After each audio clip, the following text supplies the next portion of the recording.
Welcome back to another explainer. Today, we're diving straight into the hidden physics inside your laundry room. Most of us probably don't think twice about our dryers, but the shift happening right now in how we extract moisture from textiles is honestly nothing short of revolutionary. Here's how we're breaking it down today. First, the drying evolution. Then, we go inside the closed loop. After that, we'll hit the efficiency revolution, look at some real-world deployments, tackle bottlenecks and ecosystems, and wrap it all up with the future of drying. All right, part 1, the drying evolution, from brute force to thermodynamics. So we've basically dragged ourselves out of the dark ages of Generation 1 and 2. Honestly, those early machines were just wasting massive amounts of power through brute force heating. Think of Generation 1 as a giant toaster heating up air and just blasting it right outside. Generation 2 stopped the venting but kept the toaster. It really wasn't until the late 1990s with Generation 3 that we fundamentally changed the game by integrating a heat pump. Okay, moving on to part 2, inside the closed loop, the vapor compression cycle. Now, instead of heating air and immediately throwing it out the window, these Generation 3 machines act as their own localized ecosystems. In a closed-loop system, process air is recirculated entirely within the machine. It's a completely sealed environment. And the magic happens because this closed air loop intersects with a second closed loop, the refrigerant cycle. This elegant magic loop relies on 4 continuous steps. First, the compressor squeezes the refrigerant gas, making it incredibly hot. This hot gas flows to the condenser, which heats the air entering the drum. Next, the liquid hits the expansion valve, suddenly dropping in pressure and turning freezing cold.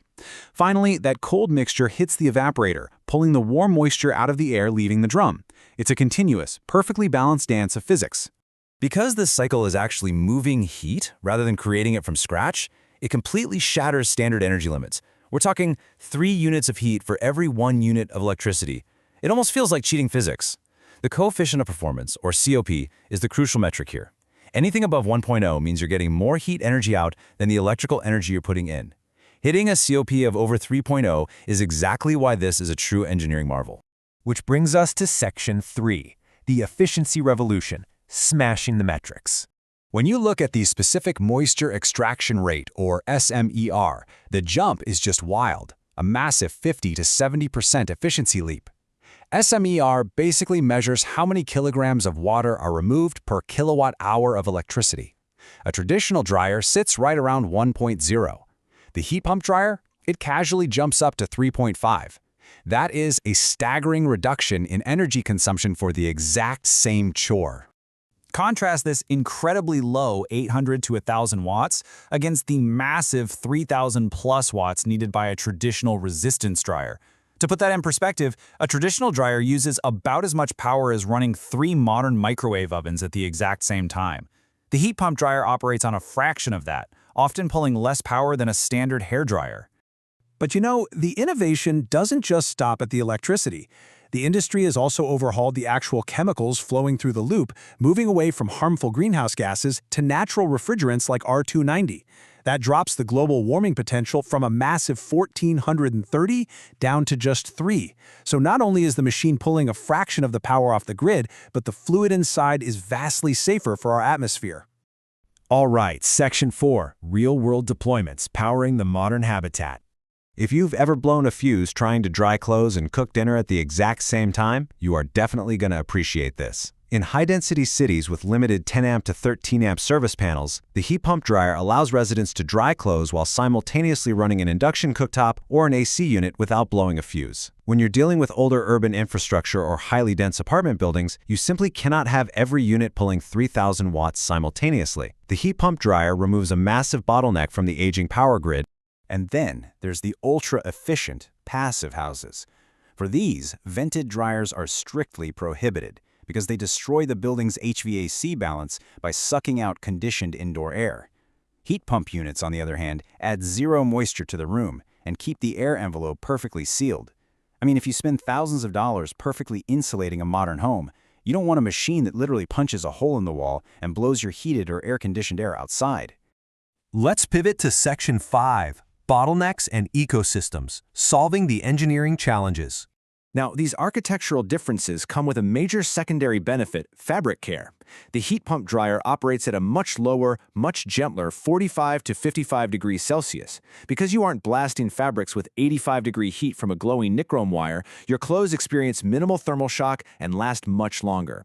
However, this gentler approach definitely requires highly sophisticated thermodynamic and IoT systems to run smoothly. To manage this kind of complexity, the major brands are basically locked in an ecosystem arms race. LG is using extracted water to actually self-clean the coils. Samsung is relying on AI and sensor fusion to adjust compressor speeds on the fly. Meanwhile, Miele focuses heavily on multi-stage filtration for decade-long longevity, and Bosch has completely re-engineered airflow to remove the door lint filter entirely. These brand innovations are absolutely vital, because if micro-lint bypasses those primary filters, it's trouble. It acts as an insulator on the wet evaporator coils, completely destroying the machine's heat transfer efficiency. Think about it. The evaporator is wet because it's condensing moisture out of the air. If dust and lint stick to it, it creates a biofouling layer. The heat pump has to work harder, efficiency plummets, and eventually the compressor can fail. That right there is why those brand innovations are so critical to the longevity of the appliance. Also, because of that lower, gentler heat, your cycle times are stretched out to 90, maybe even 150 minutes. You also can't stick a heat pump dryer in a freezing, uninsulated garage in the middle of winter and expect it to perform. It needs the ambient room air for initial thermodynamic stability. It's a trade-off, right? You get massive energy savings and supreme fabric care, but you might just have to watch an extra episode of your favorite show while you wait for your laundry. Finally, Section 6, the future of drying, the state-of-the-art horizon. Engineers are already exploring some incredibly sci-fi level thermodynamics to leap beyond the current vapor compression cycle. Imagine a dryer that uses piezoelectric transducers to essentially shake the water out of your clothes as a cold mist, capturing it instantly while using almost no energy, all in just 20 minutes. Or solid-state heat pumps running silently with zero moving mechanical parts, meaning they virtually never break down. The transition away from brute force heating toward thermodynamic heat recovery, it's a completely irreversible industry trend now, mostly dictated by our aging power grids. As global energy standards tighten and grid capacity maxes out, this tech isn't just a fancy upgrade anymore. It is becoming the absolute mandatory baseline for anyone building or upgrading a home today. So, as we look toward an era of ultrasonic efficiency, we really have to ask ourselves, how else can closed-loop thermodynamics reshape the rest of the technology hidden inside our homes?